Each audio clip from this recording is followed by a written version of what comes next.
आने वाले 5 मिनट के अंदर आपको एक MST-CET का टॉपिक समझाया जाएगा और उस टॉपिक के ऊपर हम 10 MCQ सॉल्व करके देखेंगे। एंड ऐसा किया तो मुझे नहीं लगता कि आपको कोई भी 90 अबव परसेंटाइल लाने से रोक सकता है MST-CET 2021 के अंदर। ओके, सो अगर गाइज आपको है कुछ सीखना तो प्लीज़ वीडियो को लास्ट तक देखना। सो हाय फ्रेंड्स, कैसे हो आप सब लोग। स्वागत है आप सभी का हमारे यूट्यूब चैनल के अंदर। गाइज यहाँ पे हम बायोलॉजी को इंटरेस्टिंग बनाने के लिए डिफरेंट यहाँ पे प्रयास करते रहते हैं और एक नई यहाँ पे हम देख रहे हैं कि MST-CET की हम ज़्यादा से ज़्यादा फोकस कर रहे हैं। MST-CET को एक ही मिशन है मेरा कि आपको 90 अबव परसेंटाइल मिलना चाहिए बायो के अंदर। ओके, बायोलॉजी के अंदर आपको 100% से 90 अबव ही, मतलब कि 24, 26, 27 तक आपको परसेंटाइल मिलना चाहिए और ये मिलेगा अगर आप वीडियो आप हमारे देखते हो तो। ठीक है, तो मैं आपके लिए 100% दूंगा। अब ये आपका है कि आप 100% दोगे या फिर 70 दोगे या फिर 50%। ठीक है, तो वो मैं आपके ऊपर छोड़ता हूँ। तो गाइज आप जो है वो रिस्पॉन्स दे रहे हो अच्छी तरीके से, कमेंट कर रहे हो, थैंक्स सर थैंक्स सर, तो बहुत बहुत थैंक्स आपका भी वीडियोस को देखने के लिए अच्छे तरीके से। तो गाइज मैं जो है वो आपको पढ़ाता रहूंगा जब तक ध्यान है, तब तक आपके ऊपर ध्यान है। टेंशन लेने की कुछ बात नहीं है। Without wasting your time let's get started. तो आज का जो हमारा टॉपिक है ये हमारा लास्ट टॉपिक है, हमारा चैप्टर नंबर 2 का। ओके, तो इसके अंदर हम देखेंगे इन विट्रो फर्टिलाइजेशन, जिसको हम IVF बोलते हैं। उसके बाद हम देखेंगे ICSI, उसके बाद IAI, उसके बाद IUI। ये क्या होता है ये सभी पढ़ाऊंगा आपको। स्पर्म बैंक देखेंगे, देन एडॉप्शन देखेंगे, उसके बाद उसके ऊपर के MCQ सॉल्व करेंगे। ठीक है, तो ये सभी हमको देखना है। सो ये जो है वो इनफर्टिलिटी के यहाँ पे क्या है, ऑप्शन है इनफर्टिलिटी के। यहाँ पे ये ICSI ये मैं आपको पढ़ाऊंगा बाद में। अभी हम देखते हैं in vitro fertilisation. In vitro fertilisation क्या होता है। यहाँ पे इन विट्रो मतलब fertilisation outside the body. In vitro fertilisation जब भी बोला, किसने पूछा, तब आपको ध्यान में आना चाहिए out fertilisation outside the body. ऐसा फर्टिलाइजेशन जो बॉडी के बाहर होता है उसको हम इन विट्रो फर्टिलाइजेशन बोलते हैं। यूजुअली क्या होता है, हमारा स्पर्म जो है वो वजाना के थ्रू फीमेल बॉडी के अंदर जाता है, तब जाके वो अंदर फर्टिलाइजेशन होता है, जिसको हम इंटरनल फर्टिलाइजेशन बोलते हैं। लेकिन जिस प्रोसेस के अंदर बाहर में फर्टिलाइजेशन होता है वहां पे उसको हम क्या बोलते हैं, इन विट्रो फर्टिलाइजेशन। और जो कपल्स जो कि उनके अंदर वो कैपेबल नहीं है न्यू जनरेशन को प्रोड्यूस करने के लिए, तो ये मेथड वो अपनाते हैं और अपना चाइल्ड प्रोड्यूस करते हैं। ओके, इसको हम टेस्ट ट्यूब बेबी भी बोलते हैं। क्या बोलते हैं इसको, टेस्ट ट्यूब बेबी प्रोग्राम। क्या बोलते हैं, टेस्ट ट्यूब बेबी प्रोग्राम। यहाँ पे क्या होता है, fusion of one male takes place outside the female body in laboratory condition. Laboratory condition के अंदर फ्यूजन होता है आउटसाइड द फीमेल बॉडी, मतलब fertilisation takes place outside. Then zygote is developed till morula stage and embryo is introduce into uterus. देखो ये morula stage तक जो है वो अभी फर्टिलाइजेशन बाहर होता है। फर्टिलाइजेशन कहाँ पे होता है, फर्टिलाइजेशन आउटसाइड द बॉडी। और फर्टिलाइजेशन हो जाने के बाद जो है वो मोरुला स्टेज तक वो बाहर ही बढ़ता है। सो मोरुला क्या है, हमारी 8 सेल स्टेज हम जिसको बोलते हैं। ओके, 8 सेल स्टेज को हम क्या बोलते हैं, मोरुला बोलते हैं, जो कि सॉलिड बॉल होता है। तो ये स्टेज तक जो है वो एम्ब्रियो जो है वो बाहर ही बढ़ता है। उसके बाद मोरुला स्टेज तक आने के बाद उसके बाद वो एम्ब्रियो इंट्रोड्यूस किया जाता है यूट्रस के अंदर। Okay, and where it is developed into a baby. उसके बाद वो आगे की डेवलपमेंट उसकी फीमेल बॉडी के अंदर होती है, फीमेल के मदर बॉडी के अंदर। ठीक है, तो ये ध्यान में रखना है इन विट्रो फर्टिलाइजेशन के बारे में। मतलब पूरा का पूरा फर्टिलाइजेशन बाहर नहीं होता, सिर्फ at the stage of morula वो फीमेल बॉडी के अंदर, फीमेल मदर बॉडी के अंदर डाला जाता है उसको वापस। ठीक है, ध्यान में रखना है आपको।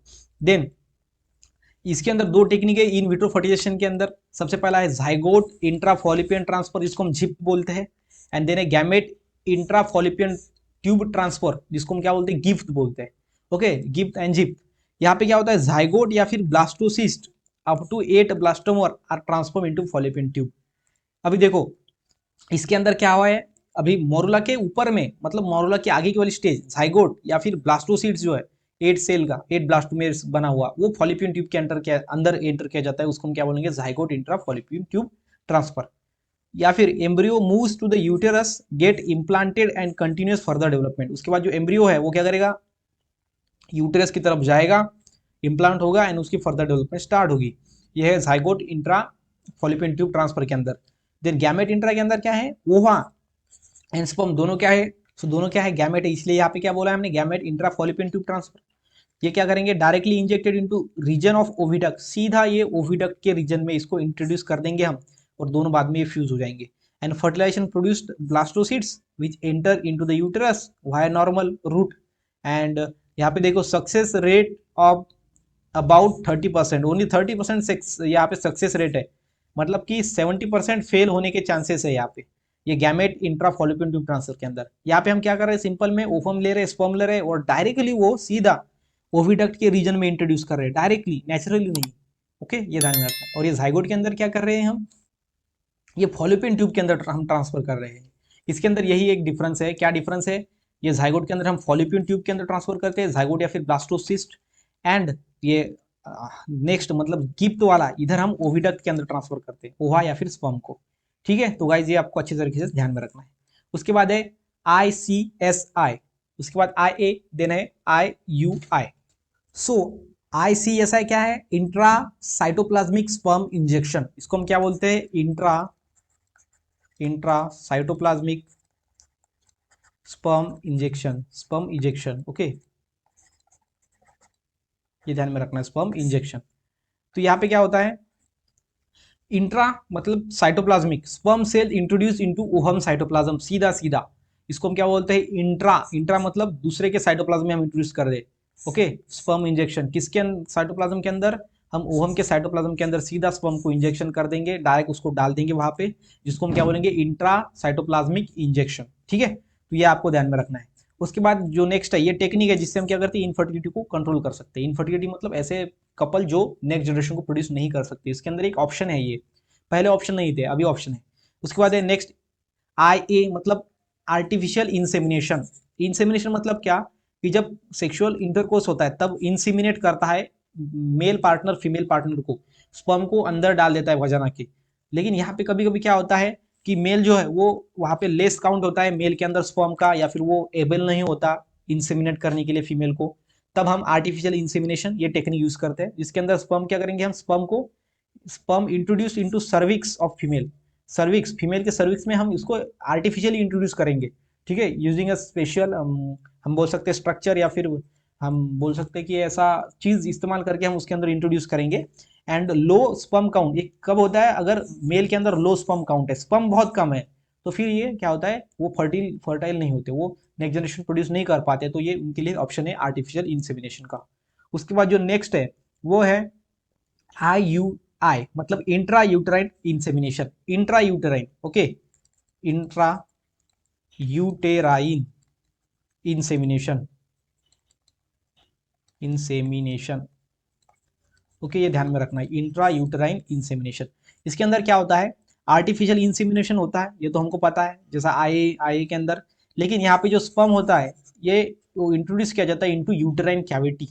कहाँ पे इंट्रोड्यूस किया जाता है, यूटेराइन कैविटी के अंदर। यहाँ पे स्पर्म इंट्रोड्यूस किया गया था सर्विक्स के अंदर, यहाँ पे यूटेराइन कैविटी के अंदर इंट्रोड्यूस किया जाता है, इसलिए हम इसको क्या बोलते हैं, इंट्रा यूटेराइन, क्या बोलते हैं, intra uterine insemination. So guys ये आपको ध्यान में रखना है।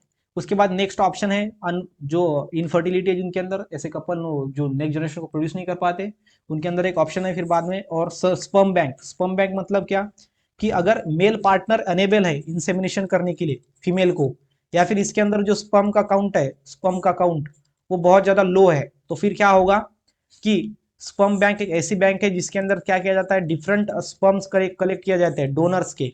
ओके, डोनर मतलब कि स्पर्म को देने वाला, तो स्पर्म बैंक के अंदर वो कलेक्ट किए जाते हैं। उसके बाद जिसको इसकी नीड है वहां से स्पर्म लिया जाता है और इंसेमिनेशन। ओके, मतलब कि क्या, जैसा कि यहाँ पे हमने यूज किया था IA आर्टिफिशियल इंसेमिनेशन, इस टेक्निक से इस्तेमाल से हम क्या करते हैं, फिर बाद में वो फीमेल के ट्रैक के अंदर, सर्विक्स के अंदर उसको इंट्रोड्यूस कर देते हैं। ओके, इस तरीके से यहाँ पे स्पर्म बैंक का एक मेथड होता है। एंड जो जिसने स्पर्म डोनेट किया है वो उसका नाम नहीं बताता, ये एक रूल है, एक एक्ट है, उसका नाम नहीं बताएगा, वो जो सभी इंफॉर्मेशन प्राइवेट रहेगी। उसके बाद नेक्स्ट में है लास्ट वाला ऑप्शन, वो है अडॉप्शन। ओके, सो अडॉप्शन में क्या होता है, एक ही ध्यान में रखना है कि अडॉप्शन मतलब क्या, कि जो कोई कपल्स है जो न्यू जनरेशन को प्रोड्यूस नहीं कर सकते, वो अडॉप्ट कर सकते हैं किसी चाइल्ड को। लेकिन उनके अंदर सिर्फ एक रीजन है कि यहाँ पे ध्यान में रखो, एज लिमिट। वो क्या है, वो जो पर्सन है जो अडॉप्ट कर रहा है किसी चाइल्ड को, वो एटलीस्ट 21 एज का होना चाहिए, 21 एज का। ठीक है, मतलब वो एबल होना चाहिए। उसके बाद ये 21 एज तो है ही नहीं, उसके बाद वो उस लड़के का या फिर लड़की का जो भी बच्चा वो ले रहा है अडॉप्ट, तो उसको अच्छे तरीके से वो पूरी पूरी उसकी जो नीड है उसको कंप्लीट करने के लिए उनके पास उतना होना चाहिए, वो भी वहां पे तय किया जाएगा, उसके बाद ही अडॉप्शन मिलेगा। ओके, उसके बाद ही अडॉप्ट कर पाएंगे वो। इस तरीके से ये लास्ट वाला ऑप्शन है अडॉप्शन। तो सबसे पहला क्वेश्चन देखते हैं, after IVF in vitro fertilization the zygote और early embryo with blastomere could be transform into fallopian tube further development. कितने ब्लास्टोमियर होने चाहिए उसके अंदर, तभी हम उसको ट्रांसफर कर पाते हैं IVF के अंदर। तो इसका आंसर क्या है, 8, जो कि हमने पढ़ा है। ओके, उसके बाद है सेकंड, ZIFT, जिप्ट स्टैंड फॉर, इसको हम क्या बोलते हैं, इसको हम क्या बोलते हैं, zygote intra Fallopian transfer. Fallopian tube नहीं बोलते, जाइगोट इंटर नहीं बोलते। इंटर एंड इंट्रा के अंदर क्या डिफरेंस होता है, यहाँ पे मैं सिखा देता हूँ आपको। इंट्रा मतलब कि एक ही चीज के अंदर, ठीक है, एक ही चीज के अंदर। और इंटर मतलब क्या होता है, इंटर मतलब कि दो चीज के अंदर, दो चीज के अंदर ट्रांसफर होना, उसको हम क्या बोलते हैं इंटर। एक ही चीज के अंदर ट्रांसफर होना, उसको हम क्या बोलते हैं इंट्रा। ध्यान में रखना अच्छे तरीके से। Then question number 3, in case of blockage of fallopian tubes method is prepared। Okay, जब ब्लॉकेज हो फॉलोपियन ट्यूब के अंदर, ये मेथड जो है वो प्रिपेयर की जाती है। कौन सी, तो बताओ इसका आंसर। तो इसका आंसर जो है वो है जिप्ट। जिप्ट क्या है, तो जाइगोट इंट्रा फॉलोपियन ट्रांसपोर्ट। इसके अंदर क्या किया जाता है, स्पर्म एंड ओवा सीधा, स्पर्म एंड ओवा जो गैमेट्स है वो सीधा ट्रांसफर किए जाते हैं, इंजेक्ट किए जाते हैं। किसके अंदर इंजेक्ट किए जाते करते हैं हम, देखो किसके अंदर। सो ये जो है वो हम डायरेक्टली ओविडक्ट के रीजन में उसको क्या किए जाते हैं, इंट्रोड्यूस किए जाते करते हैं। क्यों, बिकॉज आपको पता है कि यहाँ पे ब्लॉकेज है फॉलोपियन ट्यूब के अंदर। तो अगर एम्प्यूला के अंदर वो फर्टिलाइजेशन हो रहा है तो वो फॉलोपियन ट्यूब से आ नहीं पाएगा, बिकॉज बीच में ब्लॉकेज है। तो यहाँ पे ये सक्सेसफुली वो फर्टिलाइजेशन नहीं होगा। फर्टिलाइजेशन हो भी गया तो फिर बाद में वो न्यू जनरेशन प्रोड्यूस नहीं कर पाएंगे, बिकॉज ये इम्प्लांटेशन के लिए एम्ब्रियो यहाँ पे आ ही नहीं पाएगा। इसलिए हम डायरेक्टली ओविडक्ट के अंदर ही ये स्पर्म एंड ओवा को इंट्रोड्यूस कर देंगे और वहां पे वो सभी चीजें होगा। लेकिन यहाँ पे सिर्फ पॉसिबिलिटी जो होती है होने की वो 30% ही होती है। ओके, सक्सेस रेट 30% ही है। उसके बाद है क्वेश्चन नंबर 4, जो कि है during ZIFT blank space is introduced into the fallopian tube. ZIFT मतलब गैमेट इंट्रा फॉलोपियन ट्रांसफर के अंदर हम क्या इंटर करते हैं, तो बताओ इसका आंसर। तो इसका आंसर क्या है, स्पर्म एंड ओवा है, जो कि हमने पहले ही देखा इसके पहले। एंड देन 5 नंबर का जो हमारा क्वेश्चन है वो है a single sperm is ejected directly into the cytoplasm of the ovum in, directly हम उसको इजेक्ट करते हैं। इसका आंसर क्या है, बताओ इसका। ओके, इसका आंसर क्या है, सिंपल में वो है ICSI। क्या है इसका, ICSI। ठीक है, तो ये ध्यान में रखना है आपको अच्छे तरीके से। सो ICSI का जो है इसका फुल फॉर्म क्या है, intra cytoplasmic sperm ejection. Okay, so guys यहाँ पे हमारा पूरा का पूरा चैप्टर खत्म होता है इस वीडियो से। अभी नेक्स्ट जल्दी ही चैप्टर स्टार्ट करेंगे सेकंड। और आप सभी चैप्टर्स के वीडियो जो वो आप प्लेलिस्ट के सेक्शन में जाके देख सकते हो, एंड डिस्क्रिप्शन में जो लिंक्स दिए गए हैं उनके अंदर आपको हम जो बना रहे हैं अच्छी तरीके से, जो हमने बनाए हैं डिफरेंट डिफरेंट सीरीज, उनके वीडियोस मिल जाएंगे। तो गाइज आज के लिए इतना ही, मिलते हैं नेक्स्ट वीडियो में नेक्स्ट टॉपिक के साथ। ऐसे ही इंटरेस्टिंग वीडियोस देखने के लिए सब्सक्राइब बटन के बाजू में ज्वाइन टर्म पे क्लिक करें। पेमेंट हो जाने के बाद आप बन जाएंगे चैनल के स्पेशल मेंबर और आपको मिलेंगे MST CET से related tricks, tips and strategies videos. Video को लास्ट तक देखने के लिए आपका दिल से धन्यवाद।